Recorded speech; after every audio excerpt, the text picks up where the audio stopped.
하나님께서 지금 우리에게 말씀하십니다. 오늘 듣고 먹을 하나님의 말씀은 시편 63편 1절부터 11절입니다. 하나님이여, 주는 나의 하나님이시라. 내가 간절히 주를 찾되 물이 없어 마르고 황폐한 땅에서 내 영혼이 주를 갈망하며 내 육체가 주를 앙모하나이다. 내가 주의 권능과 영광을 보기 위하여 이와 같이 성소에서 주를 바라보았나이다.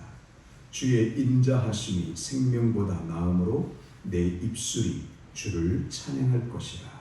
이러므로 나의 평생에 주를 송축하며 주의 이름으로 말미암아 나의 손을 들리이다. 골수와 기름진 것을 먹음과 같이 나의 영혼이 만족할 것이라.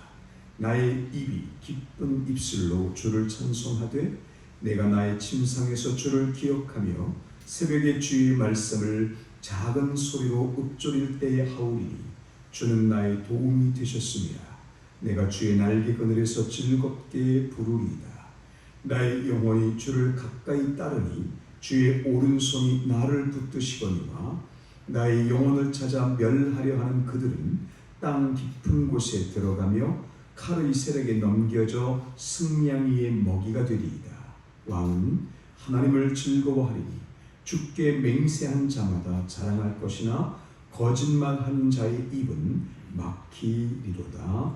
아멘.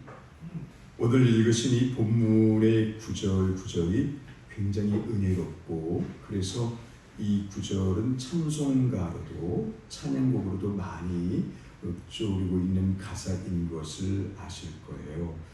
아마 본문을 대하셨을 때 이건 내가 많이 들었던 구절이다, 그렇게 생각을 하셨을 겁니다. 그렇게 깊은 찬양으로 되어 있는데 맨 앞을 보시면 이 63편이 그 유다 광야에 있을 때에 이렇게 써 있습니다. 유다 광야에 있을 때에. 그러니까 유다 광야에 있을 때에라고 하는 말은 이 다윗이 지금 좋은 환경에서 찬양을 하는 것이 아니구나 라고 하는 걸 우리에게 보여주고 있는 거죠. 광야로 도망갔을 때가 두 번 크게 있거든요. 한 번이 사무엘상에서 사울 왕에게 쫓겼을 때입니다. 그때도 광야로 들어갔고요. 그 다음 또 한 번 있는데 사무엘하 15장 23절에 보시면 왕이 도망을 가요. 이때 왕은 다윗입니다. 그래서 왕과 이스라엘 백성들이 큰 소리로 울며 도망을 가는데 그때 뭐라고 써있냐면 기드론 시내를 건너가니 건너간 모든 백성이 광야길로 향하니라, 이렇게 되어 있습니다. 그래서 이 광야로 두 번 갔는데 많은 성서학자들과 설교자들은 이건 두 번째인 왕이 도망갔을 때, 다윗이 왕이 되어서 도망을 갔을 때를 말하는 것이다. 왜냐하면 마지막 구절에 보시면 왕이라는 단어가 나오잖아요. 그래서 아마 그랬을 것이다. 그러니까 유다 광야에서 왕인 다윗이 그 자리에 있었든지 아니면 그 자리를 회상하며 썼든지 그랬을 것이다 라고 하는 해석들을 하고 있습니다. 그래도 그렇지 않다 뭐 이렇게 말하는 사람도 있어요. 자, 어쨌거나 중요한 것은 광야라고 하는 그 거칠고 의지할 곳 없는 참 슬픈 곳에서 오히려 찬양이 나오더라 라고 하는 이 부분에서 저희가 오늘 함께 생각을 해보려고 하는데요. 그러면 왕인 다윗이 도망을 갔다라고 쳤을 때 누구에게 쫓겨서 도망을 갔을까요? 아들입니다. 아들. 예. 압살롬이라는 아들이에요. 일부러 이름을 말씀을 안 드리고 아들이라고 말씀을 드렸어요. 생각을 해보실까요? 이게 기가 막힌 일이죠. 사울 왕에게 쫓겼을 때는 장인이라고 하지만 권력의 눈이 어두워졌으니 어쩔 수 없다라고 치겠어요. 근데 이번에는 권력의 눈이 어두워진 사람이 있는데 이번엔 그 사람 대상이 누구냐면 아들인 겁니다. 그 아들에 의해서 지금 왕이 쫓겨 나가는 것이죠. 여러분, 이 한 주간 동안 여러분께서 승리하셨는지 어떤 삶을 사셨는지 모르겠습니다만 지금 이런 상황이 우리에게 열릴 때가 제일 힘든 거죠. 제가 오늘 이 설교를 위해서 좀 맞는 예화가 적당한 게 있을까 해서 조금 나름대로 찾아봤어요. 딱 한 곳 나오더군요. 다른 곳에서는 이런 종류의 예화가 없어요. 어떤 종류냐 하면 참 삶이 힘들고 어려웠을지라도 불굴의 의지로 또는 하나님을 온전히 경외함으로 그 어려운 고통을 이기고 주님으로 말미암아 승리했다. 이런 예화는 얼핏 살펴봐도 상당히 쉽게 볼 수 있습니다.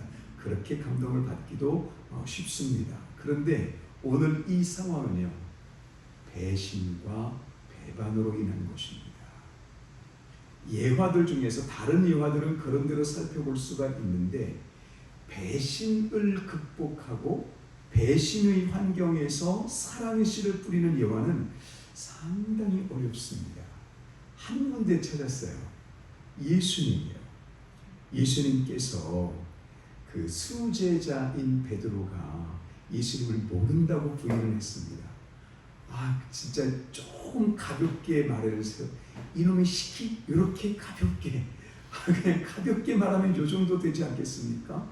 그냥 이건 있을 수 없는 일이잖아요. 그 조금 전에도 예수님이 물론 그 말씀을 신뢰하지는 않았지만 조금 전에 베드로가 뭘 했냐면 다른 애들은 다 주님 버릴 수 있어요 주님. 그런데 전 주님 안 버립니다. 절대 안 버립니다.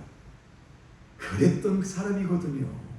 우리가 그럴 때 느끼는 이 배신감, 이 배신감으로 인한 절규와 고통이 절대 쉽지 않습니다. 그런데 여러분, 그걸 우리가 극복할 수 있어야 할 줄로 믿습니다. 그래서 예수님께서는 그렇게 누가복음에서는 베드로가 자신을 부인하는 것을 보셨는데 요한복음에 보시면 베드로 일로 와. 이놈이 시키 그러신 게 아니라 베드로 일로 와. 그러시더니 뭐 하십니까? 너 나를 사랑하니? 3번 물으십니다. 이 3번이라는 숫자 속에서 베드로는 또다시 그 자신이 예수님을 부정하는 것을 떠올릴 수밖에 없죠. 그런데 예수님께서는 똑같은 상황에서 변함없는 은혜를 강조하고 계시면서 너 나 사랑하니? 라고 하는 질문 속에서 결국 너와 나는 사랑으로 연결된 존재다 라고 하는 것을 선포해 주시지 않습니까? 그러면서 하시는 말씀이 내 양을 먹여라, 내 양을 쳐다오. 그렇게 베드로의 양이 아닙니다. 예수 그리스도의 양인데 그 양을 목동으로 관리하게 되는 놀라운 일을 맡겨주시는 배신과 그 배신의 고통 속에서도 오히려 사랑으로 인도해 주시는 예수 그리스도의 모습이 이제 우리에게서도 나타나야 될 줄로 믿습니다. 그런 의미에서 여러분께서는 나는 무엇을 위하여 사는가, 무엇을 인하여 사는가는 쉽게 정리할 수 있어요. 나는 예수 그리스도의 사랑으로 말미암아 삽니다. 나는 예수 그리스도로 말미암아 하나님의 은혜로 말미암아 삽니다. 무엇으로 말미암아 사는가는 그리스도인들에게 상당히 쉽게 정착되어 있습니다. 그러나 무엇을 위하여 사는가에 대해서는 하나님을 위하여, 이 말은 하기는 쉽지만 구체적으로 하나님을 위하여 산다고 하는 것이 실제로 무엇인가 라고 할 때는 우리가 상당히 막막해집니다. 여러분, 우리는 무엇을 위하여 살까요? 하나님 높으심을 발견하실 수 있으시기를 예수 그리스도의 이름으로 축복합니다. 여러분, 정확하게 알고 계셔야 할 영적 사실이 있습니다. 과거는 지워지지 않습니다. 오늘까지 내가 살았던 시간이 40년이 되고 50년이 될 수 있어요. 그 40년, 50년, 60년 동안 내가 지금까지 지냈던 세월들, 시간의 흔적들은 우리가 볼 때는 잊혀진 것 같고 기억나지 않아서 지워진 것 같지만 지워지는 과거는 없습니다. 지워지는 과거는 없어요. 그 과거는 여전히 살아서 오늘의 나를 형성하고 오늘의 나를 주관하게 되어 있습니다. 오늘 그것이 우리가 본문에서 살펴보고자 하는 영성입니다. 지금 다윗은 왕이 되었는데 쫓겨 도망가고 있습니다. 우리가 왕이라면 아들이 모반을 일으켰다 또는 모반을 일으킬 조짐이 보인다고 하면 잡아야죠. 권력 앞에서 아들이 어디 있습니까? 권력 앞에서는 그야말로 이 권력으로 말미암은 이 놀라운 혜택 때문에 그래서 사울도 그렇게 충신인 다윗을 죽이고자 하지 않았습니까? 그런데 이제는 아들이 다윗을 죽이려고 하는 겁니다. 권력 때문에요. 우리가 다윗의 입장이라면 빨리 모든 군사력을 모아서 싸워야 합니다. 아들이고 뭐고 피비린내 나는 전투를 해서 이 왕위를 지키는 게 정상 아니겠습니까? 그런데 다윗이 도망을 가요. 왜 그럴까요? 아까 말씀드렸던 것처럼 우리의 과거는 지워지지 않습니다. 이 과거의 경험들은 여전히 살아서 오늘의 나를 형성하고 그래서 이 나를 지배하게 되어 있습니다. 제가 조금 전에 우리가 삶을 사는 이유가 무엇인가를 여쭤보았는데 이제 그 부분은 잠시 후에 다시 말씀으로 돌아가면서 생각해 볼 것이고요. 그것을 위해서 지금 우리는 본문에서 다윗이 왜 도망을 가는가를 진지하게 살펴보고자 합니다. 아들과 싸우지 않고 권력을 지키지 않고 도망가는 다윗. 그러면서 도망가면서 억울함을 말하지 않고 하나님을 찬양하는 이 모습에서 여러분께서 혹시 다윗의 과거를 떠올리실 수 있나요? 다윗에게는 크게 두 가지 과거가 있습니다. 하나는 사울 왕에게 쫓김을 받을 때의 다윗이 있어요. 그 다음 또 하나의 과거가 무엇이 있죠? 충신의 아내를 빼앗아서 자기의 아내로 삼고 그리고 그 전에 충신은 그 비겁한 방법으로 전쟁에서 죽게 하고 그 아내를 빼앗았습니다. 아시는 것처럼 솔로몬이 나기 전에도 먼저 한 아기가 있었는데 그 아기는 그 죄로 인하여 죽임을 당하게 되는 것, 바세바를 빼앗은 사건입니다. 이 두 가지가 있어요. 자, 여러분, 많은 일들이 있지만 크게 두 가지의 사건을 여러분께 말씀을 드리면서 이 과거를 우리가 한번 생각해 보시죠. 자, 밧세바로 인한 죄를 범했을 때, 그 다음에 지금 나는 죄는 없지만 사울 왕에게 도망을 다니던 때, 굉장히 어렵고 힘든 때입니다. 이 과거, 지금 현재으로 봤을 때 지금 내게 주어진 이 상황을 어떻게 해결하느냐가 미래를 결정짓습니다. 오늘 본문의 도망가는 다윗에게서 과거를 우리가 추억해 볼 때 그 과거를 어떻게 해결했느냐가 오늘의 다윗을 만들었다는 것입니다. 사울 왕에게 쫓김을 당했을 때 여러 통로로 인해서 사울을 죽일 수도 있었습니다. 얼마든지 왕위를 찬탈할 수도 있었습니다. 또 다윗은 사무엘에게 기름 부음도 받았으니까요. 그런데 다윗은 도망 다니면서 하나님과의 관계가 깊어졌습니다. 이것이 그 당시에 있었던 중요한 특징입니다.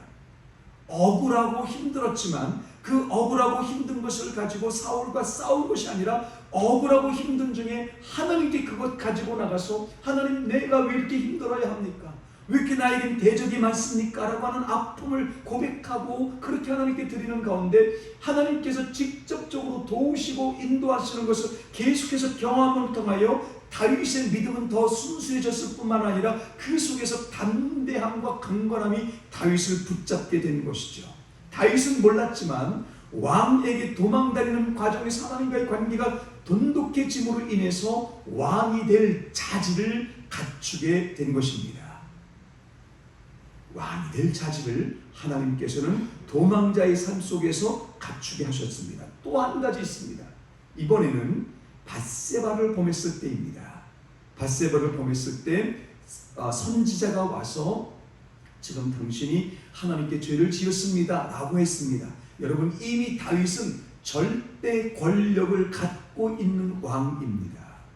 그런데 일개 선지자가 와서 당신이 죄인입니다 라고 말을 했을 때 그냥 거기서 처단해버리면 끝입니다. 아니면 비겁하게 핑계를 대면 됩니다. 그런데 왕인 다윗이 그 말 듣자마자 하나님 앞에 회개했습니다. 하나님, 내가 죄인입니다. 나 때문에 일어난 일입니다.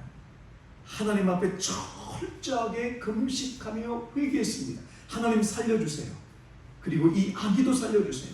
나 때문에 충신이 죽었고 내가 참으로 나쁜 사람입니다라고 하는 본인의 죄인됨을 처절하게 고백하는 것을 하나님 앞에 드렸습니다.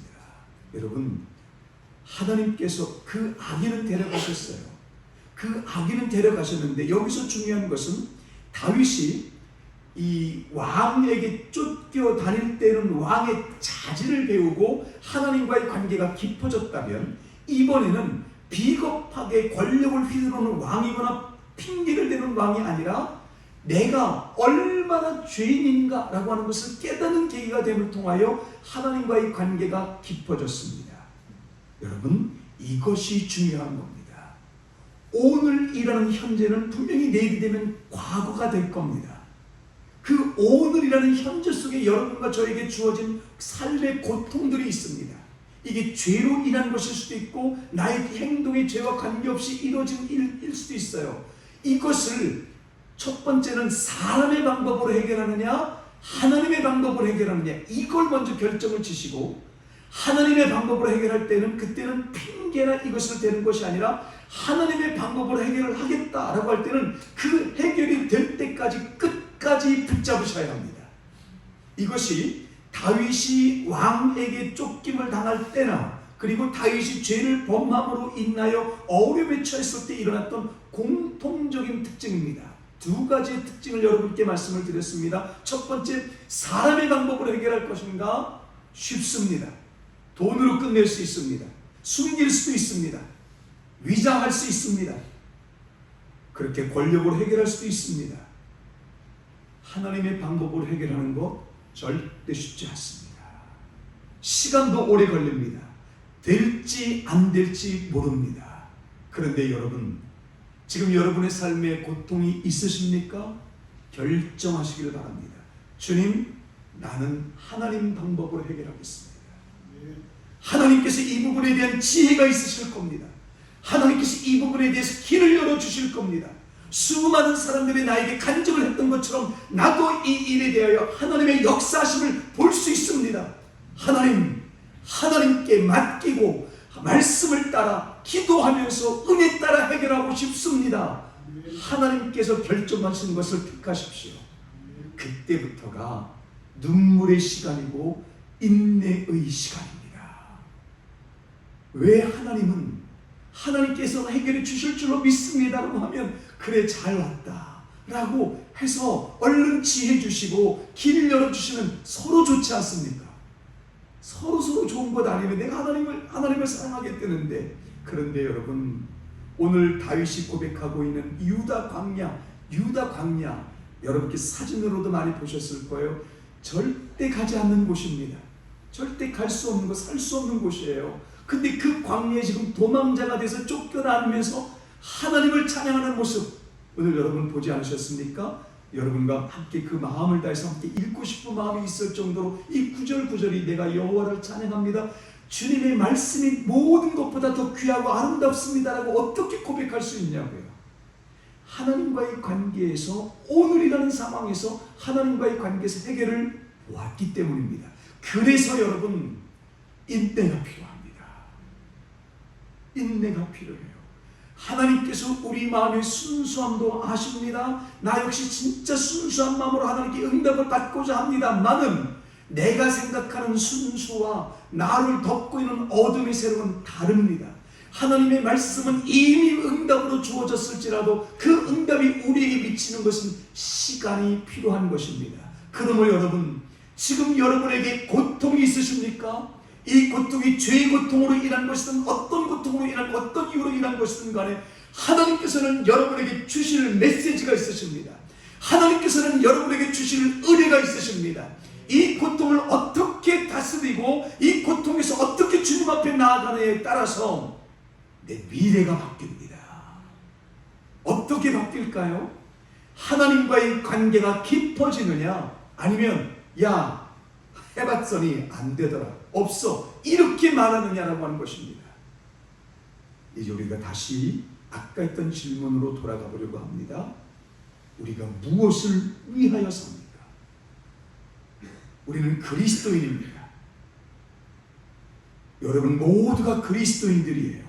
목사, 평신도 관계없습니다. 우리는 그리스도의 사랑과 은혜로 말미암아 여기 왔어요. 그러면 무엇을 위하여 살까요? 정하시길 바랍니다. 하나님, 나는 하나님 나라를 누리기를 원합니다. 이게 하나님께서 원하시는 거거든요. 하나님은 모든 백성들이 구원의 생생함으로 살기를 너무나 원하십니다. 그래서 구원의 생생함이라면 얼마든지 주실 수가 있어요. 필요한 것은 인내라고 하는 것이죠. 어떻든 구원의 생생함을 얼마든지 더하실 수 있는데, 이 구원의 생생함 속에서 우리는 무엇을 위하여 살 것인가? 하나님을 향해서는 위로는 찬양하며 살겠죠. 그건 뭐 그렇다고 치겠습니다. 이 세상을 향해서는요, 무엇이 빛과 소금의 삶입니까? 하나님 높으심을 흐르게 하는 것입니다. 하나님 높으심을 흐르게 하는 것. 자, 여기 계신 분들, 나이 40대기 전인 분들은 나는 하나님의 높으심을 발견하겠습니다라고 작정하시길 바랍니다. 하나님은 너무나 원하십니다. 하나님이 얼마나 여러분을 사랑하시는지, 하나님의 은혜가 얼마나 신실한지를 알게 하시기를 원하십니다. 나이 40 정도가 되기까지는 이것을 수없이 발견하십시오. 인내를 가지고 말씀으로 도전하십시오. 그리고 내 나이가 50이 지났다. 그때부터는 정하셔야 됩니다. 하나님의 높으심이 이제는 흘러가야 합니다. 하나님 높으심이 흘러가는 것 어떻게 되는지 아셔요? 어떻게 되는지 아셔요? 내 앞사람이 나를 향하여 충격을 줄 때, 내 앞사람이 배신을 행할 때, 여러분, 인간은 어쩔 수 없어요. 부모와 자녀 간에도 배반이 일어납니다. 작든 크든 인간의 삶은 배신 덩어리예요. 그렇게 기대했는데 나중에 기대를 저버려요. 여러분, 그가 나쁜 것 같죠? 나도 내 생각이 따로 있었던 것이거든요. 우리는 이렇게 분리의 삶 위에 있거든요. 어쩔 수 없습니다. 우리는 앞으로도 수없이 많은 작고 큰 배신을 경험할 수밖에 없습니다. 그럴 때 젊었을 때는 아예 등을 돌려버리면 끝나는 거죠. 여러분, 슬픈 일입니다. 하나님의 높으심이 어떻게 흘러갈까요? 그를 용납하는 것입니다. 그의 무지와 그의 교만과 그의 악함을 내가 압니다. 그런데 그것을 내가 흡수하는 겁니다. 절대 쉽지 않습니다.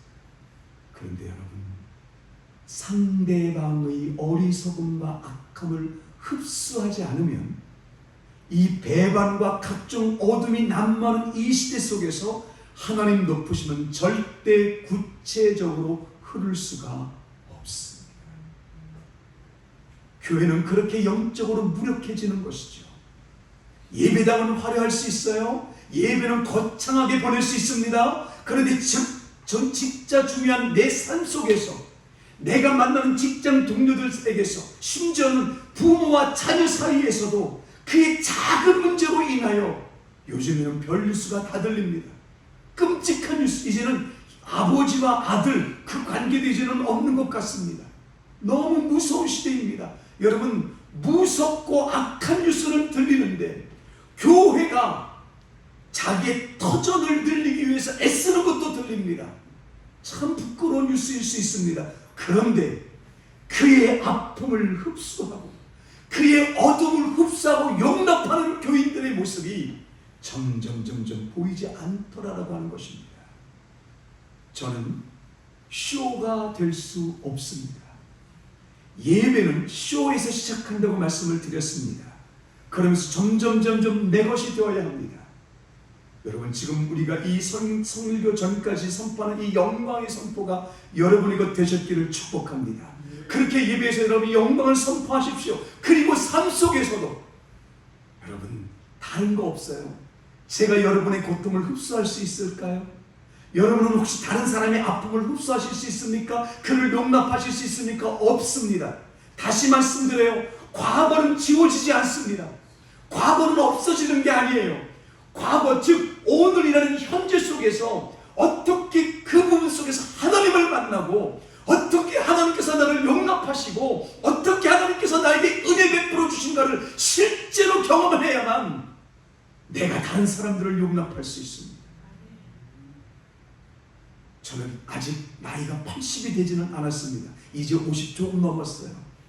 제 꿈이 있는데요, 80이 넘어도 누가 나를 섭섭하게 했을 때 하고 삐치는 그런 일은 저에게 없으면 좋겠습니다. 그런데 벌써 많이 삐칩니다. 큰일 났습니다. 여러분, 나이가 많아지면 왜 쉽게 삐치게 되는지 아시죠? 내가 의지할 것이 이제는 없거든요. 너라도 나를 지켜줘야지. 너라도 내가 힘이 없는데 라고 생각되니까 너무 쉽게 힘을 잃고 그리고 삐치고 더 나아가서 슬픈 일도 일어나는 것입니다. 지금부터 여러분의 영성을 강화시키십시오. 영적 근육이 있어요. 영적 근육은 중요한 것입니다. 하나님의 살아계심을 발견하셔야 합니다. 이건 이론이 돼서는 안 돼요. 하나님의 높으심이 실제가 되는 것을 또 경험하시고 또 경험하십시오. 40세, 50세가 되기 전까지 하나님이 얼마나 여러분의 삶에서 여러분을 지혜롭게 하시고 여러분에게 피할 길을 주셨고 막힌 것을 풀어주시는 것을 경험하고 또 경험하십시오. 그렇게 해서 하나님의 높으심이 내게 실제가 되면 50이 넘어서부터는 그때부터는 이제는 내게 있는 하나님의 높으심을 나눠주는 삶이 됩니다. 이것이 우리의 삶의 목적입니다. 왜 사십니까? 하나님 높으심이 흘러가야 합니다. 나로 말미암아 하나님 높으심이 저 사람에게 들어가야 합니다. 믿으십니까? 그렇게 되시기를 축복합니다. 그들이 교회입니다. 그래서 누가 나에게 칼을 들이댄다 할지라도 오히려 그를 향하여 축복해 주시는 사람들이 그리스도인이 되는 것이지요. 우리에게 이 열매가 있게 되시기를 예수 그리스도 이름으로 축복합니다. 오늘 이 시는 누가 썼습니까? 다윗이 쓰셨나요? 아닙니다. 여러분이 주인공이 되셔야 합니다. 삶의 고통이 여러분을 짓누르려고 할 때 이미 내가 수없이 경험했던 하나님의 높으심으로 말미암아 여유를 가지고 하나님을 찬양합니다. 그 어떤 것보다도 하나님의 높으심이 귀합니다 라고 하면서 나를 핍박하고 나에게 배신을 칼을 휘두르는 그를 용납하고 흡수해 주시는 여유, 그렇게 하나님의 높으심이 흘러나가는 빛과 소금의 삶이 이론이 아니라 실제가 되어야 합니다. 부부관계에서도 작은 배신을 봅니다. 여러분은 못 보시는구나. 저는 많이 봅니다. 제가 보는 게 아니라 제가 많이 영향을 끼치겠죠. 왜냐하면 우리는 어쩔 수 없는 분리의 터전에서 살 수밖에 없거든요. 그때 그 작은 배신 속에서 점점 골맞음이 터가면서 상처가 많아지느냐, 아니면 그 배신에서 길들여지느냐, 그런 것이 아닌 하나님의 높으심을 함께 나눔으로 인하여 우리의 연약함을 서로 채울하며 주님께서 우리를 사랑하십니다. 주님께서 우리를 인도하십니다라고 더 아름다운 열매를 맺는 부부, 거기서부터 하나님의 높으심이 흘러나가기 시작하는 것입니다. 여러분 가정에 하나님 높으심이 충만하시기를 예수 그리스도 이름으로 축복합니다. 부모님들이 하나님의 높으심을 자녀들에게 흘러내려 보내시기를 축복합니다. 자녀들이 효도를 통해서 하나님의 높으심으로 온전히 그 가정이 충만해지면 이 나라도 그렇게 될 줄로 믿습니다. 무엇을 위하여 사십니까? 오늘 아들이 칼을 들이댔을 때 아들과 대적하는 것이 아니라 성경을 읽어보시면 압살롬 죽이지 마세요. 요압에게 압살롬 죽이지 말어. 어떻게든 살려줘. 여러분, 다윗이 변화되었습니다. 기억하십시오. 오늘 내가 이 상황에서 어떻게 하나님과의 관계를 맺느냐는 과거로 지나갈 것입니다. 그런데 그 과거는 지워지는 것이 아니라 미래의 원동력이 됩니다. 오늘 핑계를 대고 삶을 도피하며 살지 마십시오. 하나님을 만나십시오. 하나님의 높으심을 구하십시오. 하나님의 높으심을 발견하십시오.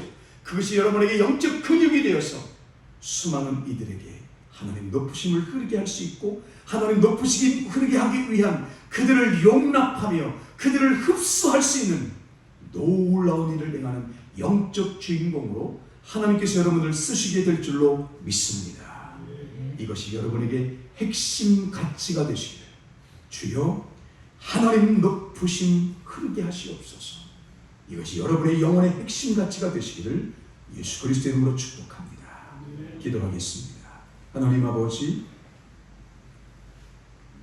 이웃도 아니고 다른 어떤 사람도 아닌 아들이 나를 배신하여 죽이려고 할 때 이미 과거의 배신을 경험했고 과거의 아픔을 경험했던 다윗은 그 과거의 하나님의 은혜와 능력과 높으심을 발견한 힘으로 인하여 아들과 싸우는 것이 아니라 도망의 길을 선택합니다. 그리고 광야에서 하나님을 찬양하는 모습을 보여주었습니다. 주님, 과거는 지워지는 것이 아니라 오늘 나의 삶에서 나를 지배하는 힘인 것을 알았습니다. 주님, 우리 예인교회가 다른 이들의 더러움을, 악함을, 심지어 배신을 용납해주고 흡수해줄 수 있는, 나도 죄인이었습니다, 나도 배신의 칼을 휘두른 자였습니다라고 고백할 수 있는 참으로 겸손하며 참으로 주님의 높으심이 살아있는 교회가 되게 하여 주시옵소서. 주님, 이 메시지가 이 강단에서 외쳐졌사오니 반드시 우리 예인교회에서 삶으로 연결되어 하나님 높으심이 실제가 되는 인내를 경험하게 하시고 하나님 높으심의 실제를 경험함으로 말미암은 간증이 이곳저곳에서 터치다가 하나님 높으심이 흘러가기 위한 용납과 흡수가 우리에게 넘쳐나게 하여 주옵소서. 주 예수 그리스도 이름으로 기도하옵나이다. 아멘.